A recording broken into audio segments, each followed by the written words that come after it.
Shalom, selamat pagi. Selamat berjumpa kembali di dalam program Renungan Embun Pagi bersama dengan Kota Daud Ministry. Dalam renungan pagi ini, kita masih ada di dalam membahas tentang doa Bapa kami, di mana doa ini adalah doa yang diajarkan oleh Tuhan Yesus kepada murid-muridnya, dan juga kita percaya bahwa pengajaran ini juga berlaku kepada kita sampai hari ini. Dalam pembahasan kali ini, kita ada di dalam Matius pasal yang ke-6 ayat yang ke-12. Demikian firman Tuhan. Dan ampunilah kami akan kesalahan kami, seperti kami juga mengampuni orang yang bersalah kepada kami. Saudaraku kekasih di dalam Tuhan, dalam doa ini Tuhan Yesus mengajarkan kepada kita untuk meminta pengampunan dari Tuhan, karena setiap orang tidak luput dari segala kesalahan, baik itu kesalahan yang disengaja ataupun yang tidak disengaja. Sebab firman Tuhan yang berkata di dalam 1 Yohanes pasal yang pertama ayat ke-8, demikian firman Tuhan, jika kita berkata bahwa kita tidak berdosa, maka kita menipu diri kita sendiri dan kebenaran tidak ada di dalam kita.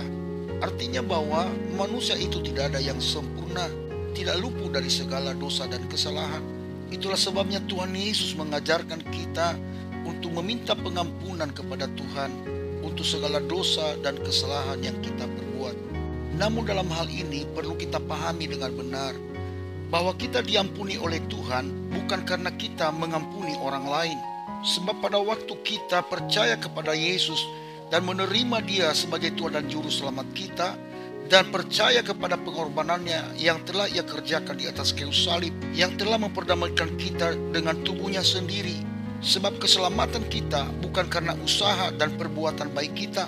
Sebab firman Tuhan yang berkata, sebab karena kasih karunia kamu diselamatkan oleh iman, itu bukan hasil usahamu, tetapi pemberian Allah.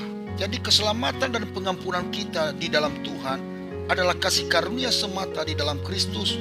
Sehingga oleh karena kasih karunia itu, kita tidak hidup lagi di bawah kutuk atau di bawah hukuman, tetapi keselamatan kita karena kasih karunia Kristus semata.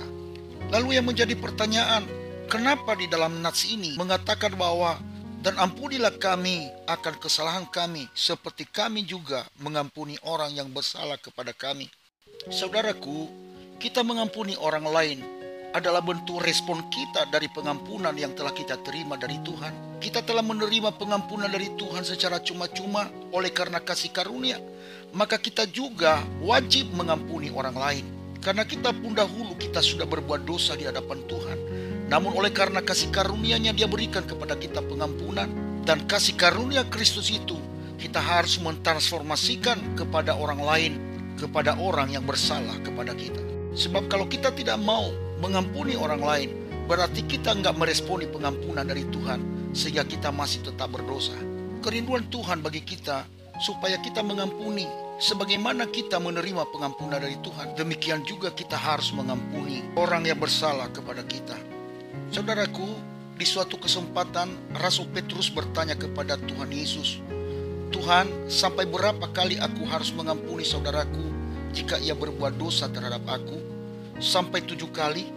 Yesus berkata kepadanya, bukan, aku berkata kepadamu, bukan sampai 7 kali, melainkan sampai 70 kali 7 kali.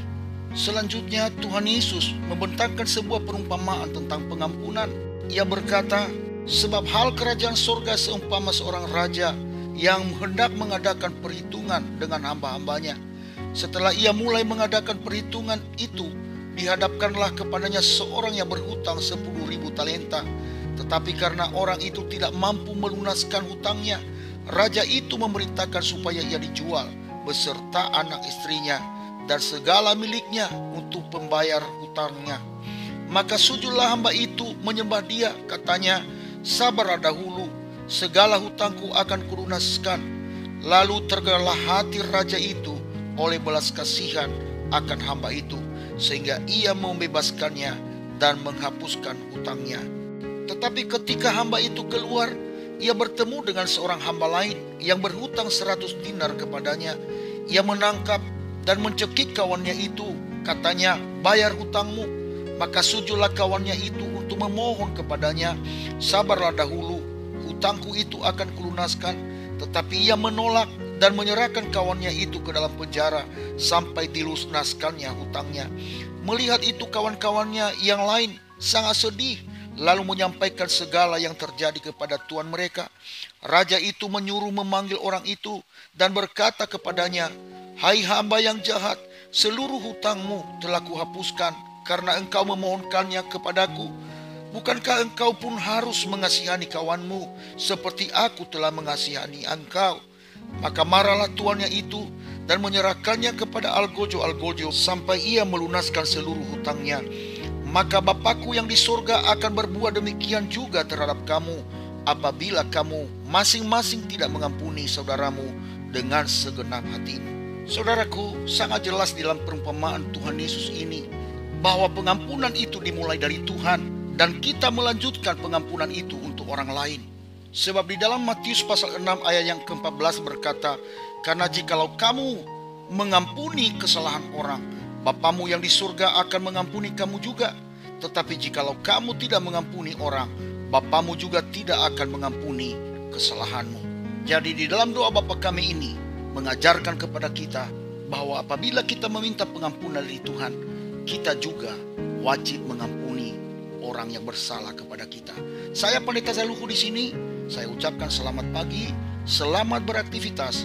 Tuhan Yesus memberkati kita sekalian. Shalom, Maranatha.